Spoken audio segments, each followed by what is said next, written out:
Welcome back. Today I've already said in the previous video that I wanted to talk about this whole black guy energy thing because I've just noticed it on again YouTube and TikTok, and I don't like it. Why I don't like it? Or maybe I should start with what is it?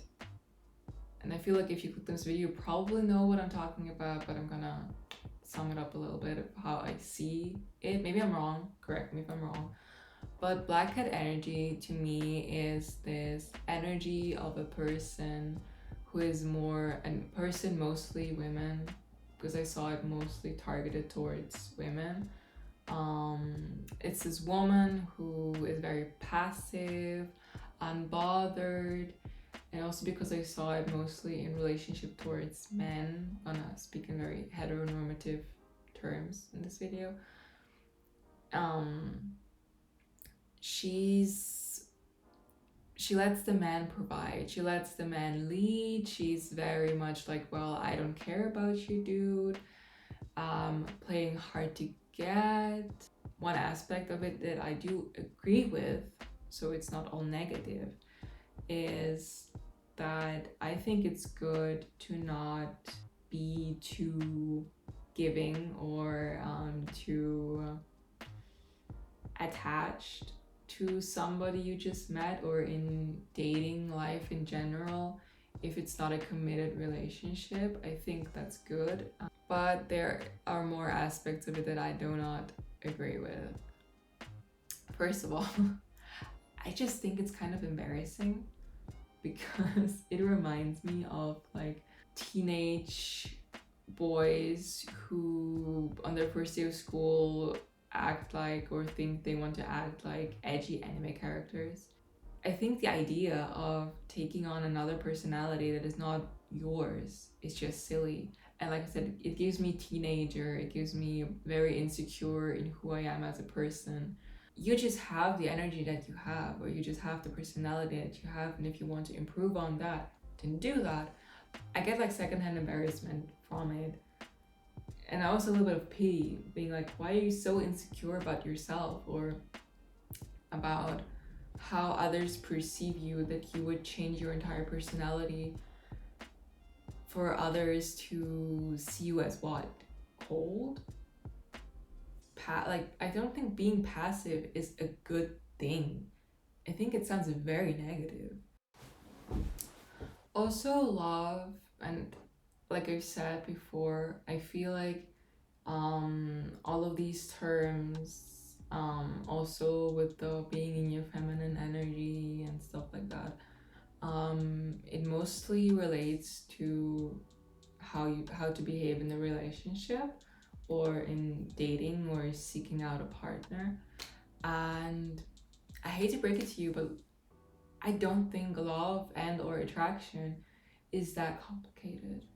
We really overcomplicate it on the internet with all of these theories, red nail theory, white nail theory. I don't even know what they really are about.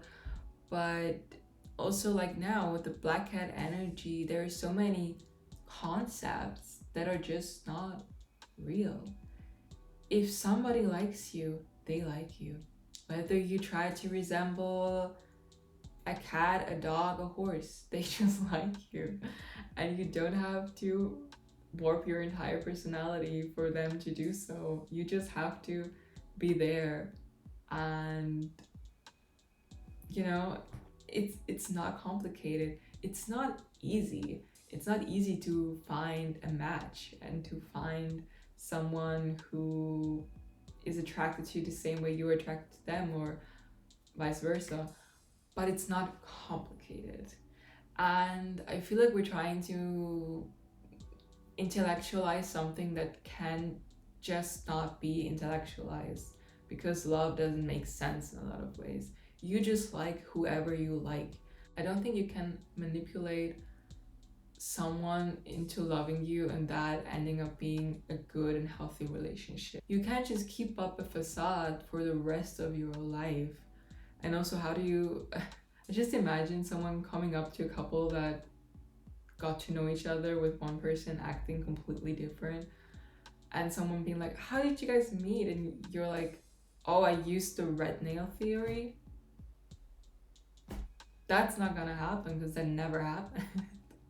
The type of people you attract by using some mind games are not the people you want to keep around or that will be around you long term, because they don't really care about you.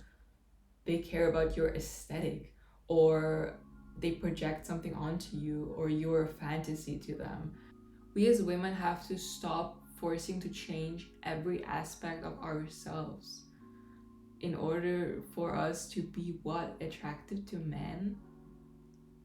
It's not difficult to be attractive to men. I've said this in a video before, but you have to stop doing that. And I feel like the solution in my head, and there is also an aspect I do think is like I do think is good about this maybe trend of being more unbothered when it comes to dating, is that we need to decenter men from our lives. It's not the most important thing in your life to be attractive to men, and I know that's super difficult because it is like ingrained into our brain that it is the most important thing as women in our life to be loved, or not loved, to be wanted, desired by a man. It's not. It's real. There is so much to live for that has nothing to do with being desired by guys. And like I said, it is so easy to be desired by guys. You don't have to play mind games. You just get out there. That's it. And it gets me so heated. I also get lost in my words.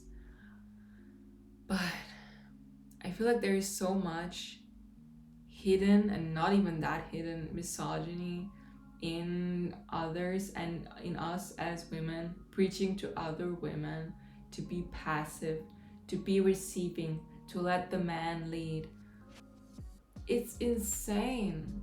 Like, this makes no sense. Why do we as women have to be passive in order to be in our feminine?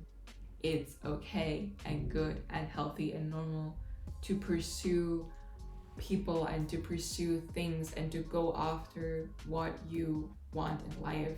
You don't have to sit there and be like, I'm in my feminine energy, I'm gonna wait. You don't have to act like you don't like a person just because you think it's gonna make you more desired. Yeah, I think I'm done here. Please don't change because some random woman on the internet told you to do so. And please don't change, especially for you to find a partner, because that's not how that works. I love you just the way you are. You don't have to act like an animal in order for me to do so. And I'll see you next week. Less angry.